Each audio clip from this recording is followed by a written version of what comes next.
Conquest versus Battle Beast. This topic, unlike Omni Man versus Conquest, is not really fair, and today I will be breaking down not only who wins by the end of Season 3, but also who would win peak for peak in the comics. Regardless of how close you think this matchup is, I think the main idea for this matchup is to have two battle-hungry individuals interact and meet for the first time. And in all honesty, it's a surprise that we didn't get this interaction, especially considering what it could do for both characters. Conquest wouldn't feel as alone, and for the first time wouldn't have to act as a spectator within his own battles, while Battle Beast may potentially face a worthy death for the first time in his life. And this was the one thing he was looking for throughout the series. These two, regardless of the outcome, would be satisfied, and in all honesty, their character can wrap up in this very battle itself. But ultimately, who would come out on top? The lonely, savage Viltrumite known as Conquest, or the battle-hungry Battle Beast? Battle Beast is someone who I recently broken down in his own video, so I'll be briefly going over his feats really quickly throughout Season 1 and 3 since he only has 2 fights to go off of realistically.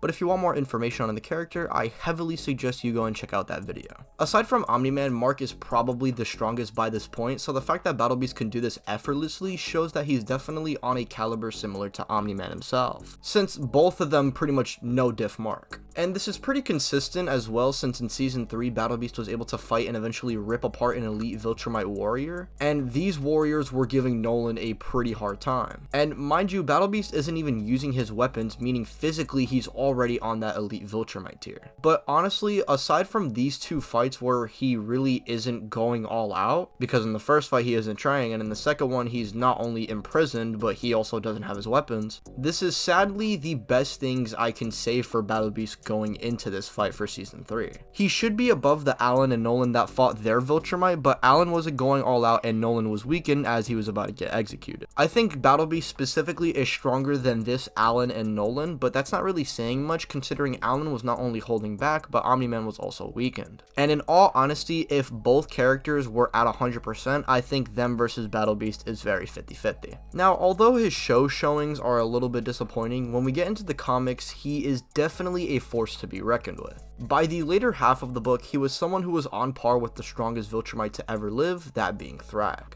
Though this Battle Beast is definitely much stronger considering he fought Thragg in the past and that did not go well, but even before this moment and during the Viltrumite war, not only was it consisting of some of Mark's strongest allies by this point, but he was fighting multiple groups of Viltrumites literally screaming for more. But of course his greatest accomplishment is without a doubt his battle with Thragg, where he quite literally injures himself just so he can have a fair fight. And I know a lot of people say, oh well, Battle Beast didn't have his weapon and Thragg has regeneration, Battle Beast stronger. But I don't think it's really that simple. Regardless of what you think, now that I've clarified Battle Beast's feats, let's talk about Battle Beast at the end of Season 3 with his weapon and put him up against the same Conquest who arrived on Earth and combated Invincible. Conquest is one of the strongest Viltrumite warriors, who unlike most Viltrumites doesn't really follow the code. What I mean by this is Conquest is someone who takes matters into his own hands because he personally enjoys what he does. He doesn't do it for the sake of the Empire, he does it for himself. It's clear in his confrontation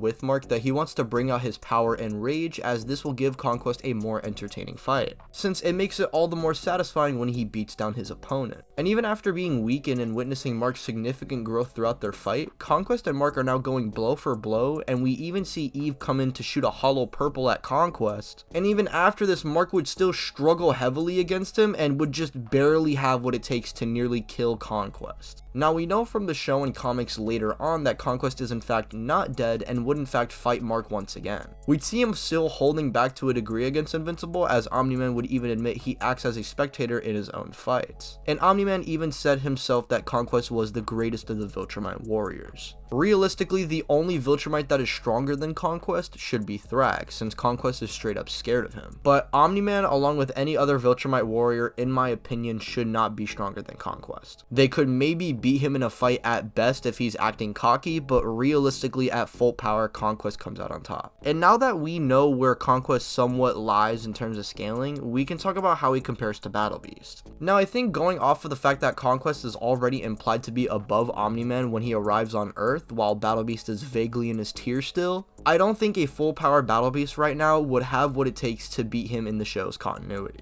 I think with his weapons he could definitely do more damage to Conquest, but we know Nolan and Allen were fighting a Viltrumite not at full power, While Battle Beast base to base realistically shouldn't be nerfed in any fashion other than the fact that he doesn't have his weapon. We could use this to suggest maybe Battle Beast is above like that bare minimum elite Viltrumite tier who Nolan is maybe on par with. Battle Beast would be vaguely above Nolan, and it wouldn't be to the same degree as Conquest. He just doesn't have enough yet in my eyes for me to say he can outright beat Conquest when he's going all out. It'd be slightly difficult for both sides, especially if Conquest is getting cocky and Battle Beast is getting decent hits in, but 6 out of 10 times my money's on Conquest. Especially considering as well Battle Beast can just freeze in space, so if these two end up trying to get into space like how Mark and Conquest did, then yeah, Battle Beast has no way of winning. Now, when it comes to the comics, I honestly think Conquest is still stronger than Battle Beast in the Viltrumite War, considering going into the war, Conquest was stated to be Mark's greatest challenge yet, and he's fought Battle Beast in the past. However, Battle Beast by this point is considered an ally and not an enemy, so you could use that to maybe debunk the statement. But I mean, regardless, Nolan and Mark by the Viltrumite War should be a little bit above Battle Beast by this point, and Conquest should be stronger than both of them. Now, if he holds back like he did with Mark, I think it's possible Battle Beast could either defeat him or call him out on holding back leading into Conquest and finishing the job. But this is quite literally the best case scenario for Battle Beast, and I don't think Conquest, like in his fight with Mark, would act as a spectator, because unlike with Mark, he would see Battle Beast as a worthy opponent. And of course, by the time Battle Beast fights Thragg, he 100% would defeat Conquest with little to no effort, considering the fact that he can fight Thragg for multiple days, and Conquest even being in the presence of Thragg was peeing his pants. So yes, this Battle Beast with or without weapons would absolutely rip Conquest apart, but if it's at any other point in the series, I would give it to Conquest.